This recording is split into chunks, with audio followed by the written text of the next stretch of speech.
Olá, galera. Nós vamos falar agora sobre espelhos esféricos.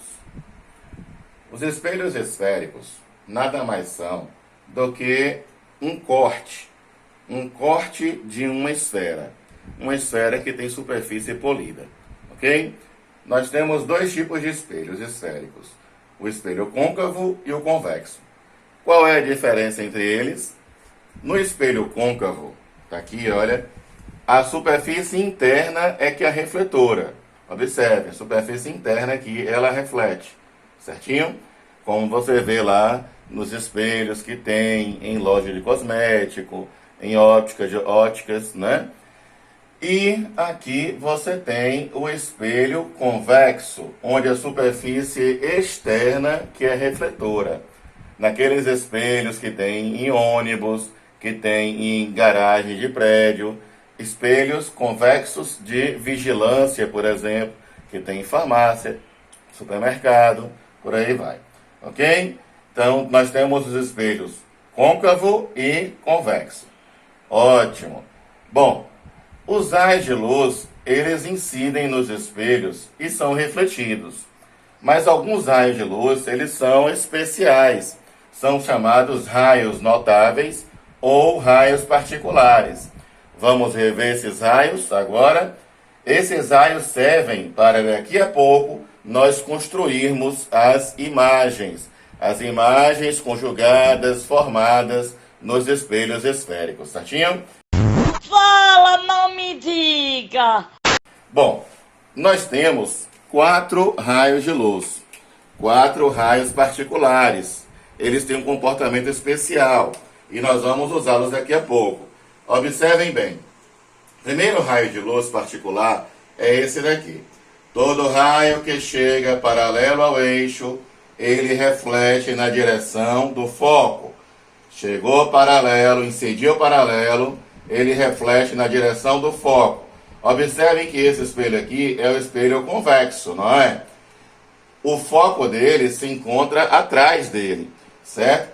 Então, o raio de luz não vai furar o espelho para poder passar pelo foco, não. Ele vai incidir e vai refletir, vai voltar. Mas ele volta em qualquer direção? Não. Ele volta na direção que, olha, se você prolongar, esse prolongamento passa pelo foco. Estão vendo? Então, ótimo. Lembrando que esse foco aqui, a distância desse foco até esse ponto, que nós chamamos de vértice, que o vértice é o encontro entre o raio, entre o eixo principal e o espelho. Então, essa distância aqui se chama distância focal. Essa distância focal fica na metade do caminho do vértice até o centro. Vocês aprenderam em geometria que toda a esfera, ela tem um centro, não é? A distância do centro até a circunferência, até a extremidade, se chama como? Não sei. Raio. Então, vocês aprenderam em geometria que essa distância aqui, do centro até a circunferência, nesse caso até o espelho, se chama raio. E essa distância focal fica na metade do caminho. O foco é a metade do raio. Nossa primeira formulazinha desse assunto aqui. Certinho? Bom, ótimo. Então, observem bem. Novamente, todo raio que chega paralelo ao eixo principal reflete na direção do foco. Outra coisa que vocês viram lá no comecinho de óptica geométrica foram os princípios da óptica geométrica. Um deles é a reversibilidade da luz, não é? Então, se todo raio que chega paralelos, ele reflete na direção do foco, então o reverso dele, todo raio que incide na direção do foco, vai refletir como? Paralelo ao eixo, estão vendo? Olha, chegou paralelo, sai pelo foco. Chegou pelo foco, sai paralelo. Certinho? Então, aqui na mesma figura, nós temos os 2 raios particulares. Beleza. Nós vamos ver agora o terceiro raio particular. Todo raio de luz que incide na direção do centro, ele reflete sobre si mesmo, volta pelo centro. Então, observem aqui, olha, chegou na direção do centro, volta pelo centro. Na direção do centro, vamos colocar aqui, na direção do centro, volta pelo centro. Certinho? Ótimo. E aí, aqui o quarto raio nós temos. Todo raio que incide no vértice, ele reflete simétrico. Olha, incidiu no vértice, reflete simétrico. Incidiu no vértice, reflete simétrico. Simétrico como, Marcão? Simétrico quer dizer que este ângulo aqui em relação ao eixo principal é o mesmo de baixo. Então, o ângulo entre o raio incidente e o eixo é o mesmo do raio refletido e o eixo. Estão vendo? Então, são raios simétricos nesse caso. Então, nós temos aqui os 4 raios particulares que nós vamos usá-los agora para formar a imagem. Bom, a principal função do espelho é formar a imagem, conjugar a imagem. E nós temos 2 tipos de imagem, imagem real e a imagem virtual. Nós vamos ver agora a diferença entre as duas. Bom, observem que no espelho côncavo, ele fornece 5 tipos de imagens. 5 tipos de imagens. Olha, o que vai depender, o que vai determinar as características dessa imagem é a posição do objeto. Tá? Para um mesmo espelho, observem que é um mesmo espelho, quem determina as características da imagem é a posição do objeto. Então aqui eu tenho um objeto de posição P, né? P de posição, que eu costumo chamar também de DO, distância do objeto até o vértice, tá? E desse objeto aí nós vamos tirar 2 raios de luz, tá? 2 raios para encontrarmos a imagem que ele vai formar. Bom, observem bem. Daqui, da parte superior do objeto, eu venho. Olha bem, raio que chega paralelo, reflete pelo foco. Raio que passa pelo foco, reflete paralelo. Observem que os raios de luz, os raios refletidos, refletido, refletido, eles se encontraram aqui. Essa imagem é formada nesse ponto aqui, ok? Bom, observem que essa imagem foi formada na frente do espelho. Isso significa que essa imagem é real. Se nós colocarmos uma folha de papel aqui, por exemplo, né, uma tela, um anteparo aqui, a imagem vai ser formada aqui. Observem que essa imagem ela é formada invertida, tá? Observem que ela está na frente do espelho. Essa imagem, portanto, é uma imagem real, tá? Toda a imagem real é invertida. A imagem real pode ser projetada. Então, se você pegar uma atividade que diga que a imagem foi projetada, já sabe que essa imagem é real, ok? E, nesse caso aqui, ela está entre o centro e o foco e é menor que o objeto. Então, essa imagem é real, invertida, está entre o centro e o foco e é menor que o objeto, ok? A distância dessa imagem até o espelho nós chamamos de pelinha, ou eu costumo chamar de DI. DI, distância da imagem. Ótimo. Segundo caso, observem agora, olha, o objeto está entre o centro e o foco, tá? Ele estava onde aqui o objeto antes?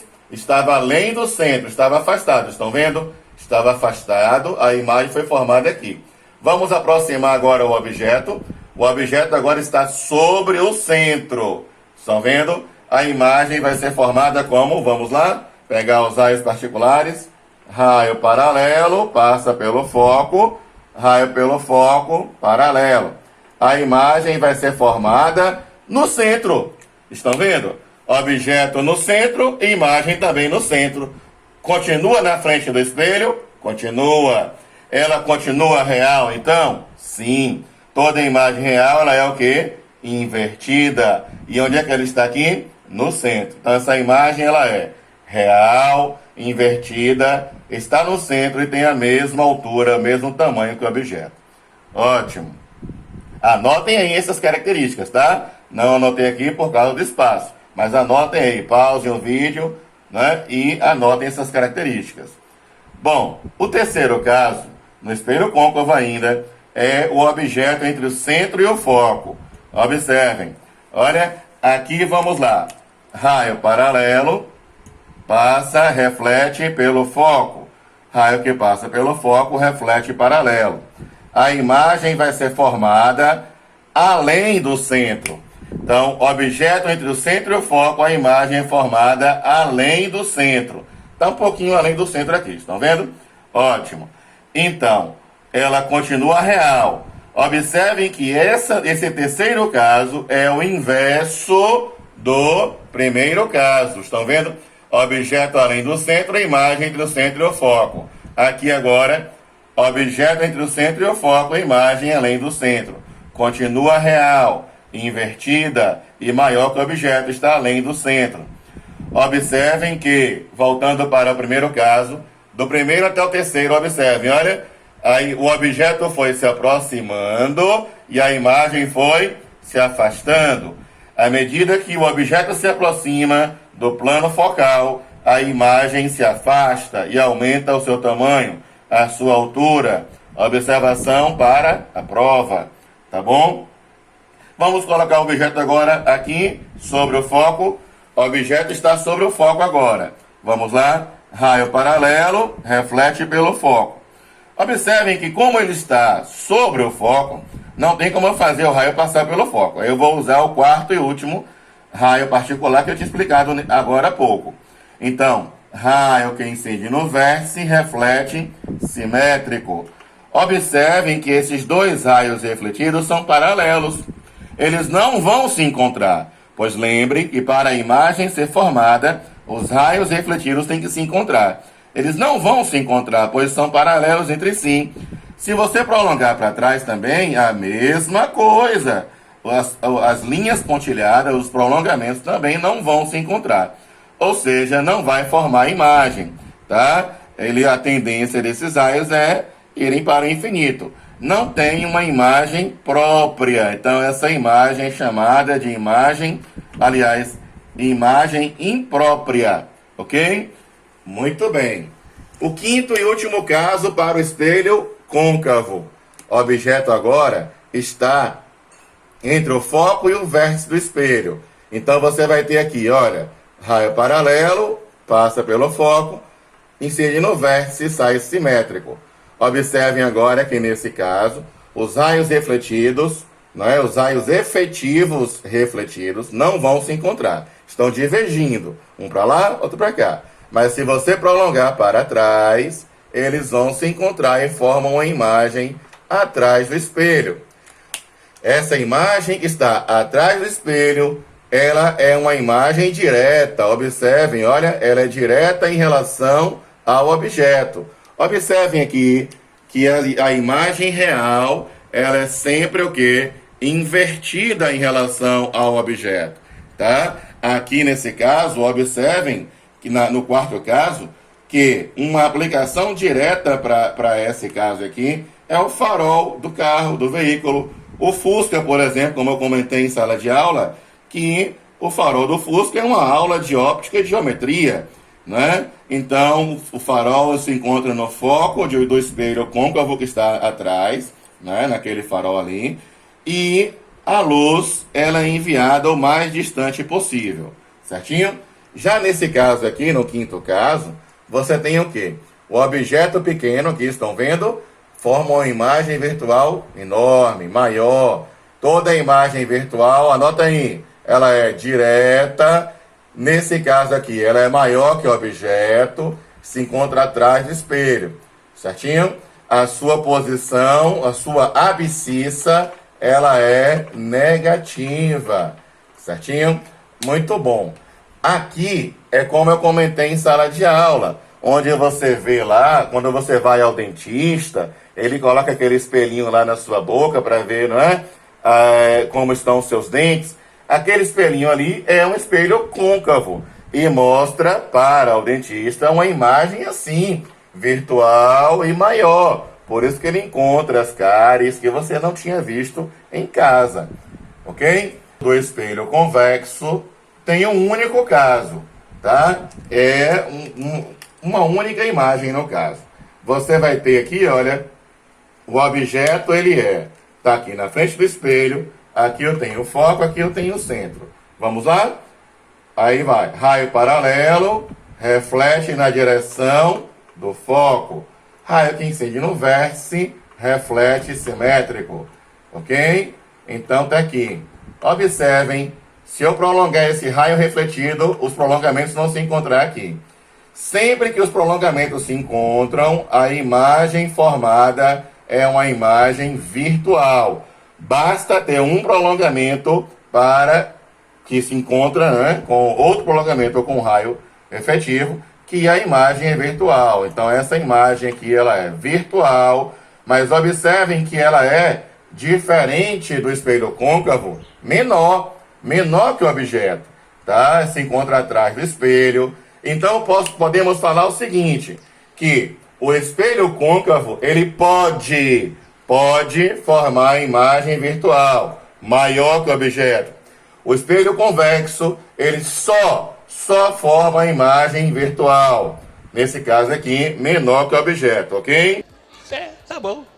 Então, o côncavo pode e o convexo só forma imagem virtual. Bom, observem que para cada posição do objeto, você tem uma nova posição da imagem, com nova altura, novas características, não é? Então, para fazermos esses cálculos, para prevermos onde a imagem vai ser formada, qual o tamanho dessa imagem, nós vamos usar as equações. No caso, a equação dos pontos conjugados, a equação de Gauss, tá? Esse que está aparecendo aí agora. Gauss, ele encontrou uma relação entre a distância focal, a posição do objeto e a posição da imagem. Então, nessa equação de Gauss, aqui, tem 1 sobre F, F de distância focal, igual a 1 sobre P, P de posição do objeto, mais 1 sobre P'. Só que Marcão gosta de trabalhar com essa mesma fórmula desse jeito aqui, tá? Onde DI é distância da imagem, está no lugar do P', posição da imagem, DO, posição do objeto, né? E F é distância focal. Então nós temos fedido vezes fedido mais. Ah, agora eu entendi! Ok? Então eu gosto de usar a fórmula dessa forma aqui. Ótimo. Vocês observaram que a altura da imagem ela varia de acordo com a posição do objeto? Então nós vamos calcular também o aumento linear transversal. O aumento linear transversal ele vai me dizer o quê? Quantas vezes ou quanto a imagem é maior ou menor que o objeto, ok? Quando ela é maior, o valor do aumento é maior do que 1. Quando a imagem é menor, o valor do aumento é menor do que 1. Então, para calcular o aumento linear, é a relação entre a altura da imagem e a altura do objeto. Então, tem aqui, aumento linear transversal é HI sobre HO. Lembrando que esse mesmo Gauss estabeleceu sinais. Sempre em física, quando nós temos duas características para o mesmo elemento, nós usamos os sinais para diferenciar. Por exemplo, o espelho côncavo, ele tem o foco positivo, o raio também positivo. O convexo, como o foco está aqui atrás, olha, tem um foco negativo e o raio também negativo. Ok? Não esqueçam disso. Nas questões que indicarem o tipo de espelho, se falar que o espelho é convexo, lembrem que o foco dele é negativo. Ok? Na questão não vem o sinal negativo, você que tem que lembrar. É obrigação sua lembrar. Ok? E a imagem também, como são duas imagens, a real e a virtual, observem que a real, ela é invertida. Então, sua altura, HI, é negativa. Mas a sua posição é positiva. É o inverso, perceberam? A altura negativa, posição negativa. Então, no caso da imagem real, tem a altura negativa e posição positiva. Já a imagem virtual, observem, eu já falei aqui, a posição dela é negativa, porém ela é direta, então a altura dela é positiva. Perceberam que é o inverso, uma é o inverso da outra? Então, muito cuidado com esses sinais. A outra fórmula para você achar o aumento é menos DI sobre DO. E tem também, aumento é distância focal sobre F menos DO, tá ok? Então você vai usar, Marcão, como é que eu vou saber qual fórmula usar? Como eu sempre falo para vocês, separem os dados, pois os dados é que vão te indicar a fórmula que você vai usar. A fórmula é o último elemento que você tem que lembrar, ok? É natural isso acontecer. E vou resumir com 2 palavras. Parabéns!